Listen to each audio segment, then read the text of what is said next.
156 वर आकलन दिलेलं आहे नंबर 1 ला. तर आज आपण काय शिकणार आहोत? बुद्धिमत्तेमधला चॅप्टर क्रमांक 1 आकलन. ओके, आज थोडं काही तुम्हाला मी समजावून देते, आपण उत्तर कशी शोधायची. आता बघा इथे काय सांगितलेलं आहे, संकल्पना काय आहे. आपली इंद्रिये आजूबाजूच्या परिसरातून सतत काही ना काही अनुभव घेत असतात. जसं आपण घरातून शाळेकडे येत असताना इकडे म्हशी जातात, माणसं जातात, गाड्या जातात. हा अनुभव आहे आपला. तुम्हाला विचारलं म्हैस कशी असते, सांगत तुम्ही म्हैस कशी असते? काळी. मोठ्याने बोला. काय देते म्हैस? दूध देते. हा झाला अनुभव. लक्षात आलं? अनुभव आपण दैनंदिन जीवनामध्ये दररोज घेत असतो. या अनुभवातून ग्रहण केलेल्या माहितीतून, ग्रहण म्हणजे तो ग्रहण नाही, ग्रहण म्हणजे आपण काय समजून घेतलं त्याला ग्रहण शक्ती म्हणतात. जसं जेवताना आपण घास घेतो तसं आपल्याला अभ्यासाची भूक लागते. मग डोकं काय म्हणतं आपलं, ते मला शिकायला पाहिजे, ती भूक आहे आपली. ग्रहण केलं म्हणजे ते आपण शिकणं. ओके, पुढं मेंदू विविध अर्थ काढत असतो.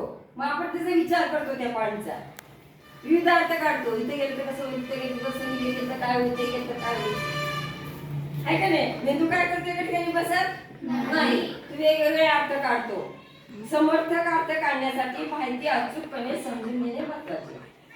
आता आपल्याला एखादी मी तुम्हाला पर्याय दिल्यानंतर त्या पर्यायातून आपल्याला समजून घेऊन 4 पर्याय असतात, त्यातून त्या प्रश्नाचं उत्तर कोणतं आहे समजून घेऊन उत्तर काढणं, त्याला समर्थक उत्तर असं म्हणतात. अत्यंत महत्त्वाचे असते. समजून घेण्याची प्रक्रिया म्हणजेच काय? आकलन. आपल्या चॅप्टरचं नाव काय? आकलन. समजून घेण्याची प्रक्रिया म्हणजे काय? आकलन. आकलन करण्यात चूक झाली तर अर्थ आणि निष्कर्ष सुद्धा चुकतो. मग पाठ शिकायचा असेल, गणित शिकायचा असेल, कुठलाही विषय घ्या, आपल्याला जर अर्थ समजला नाही, सगळं वाया जाते. वेळ वाया जातो, सगळं वाया जातो, उत्तरे समजून येत नाही. यामुळे घेतलेले निर्णय सुद्धा चुकतात.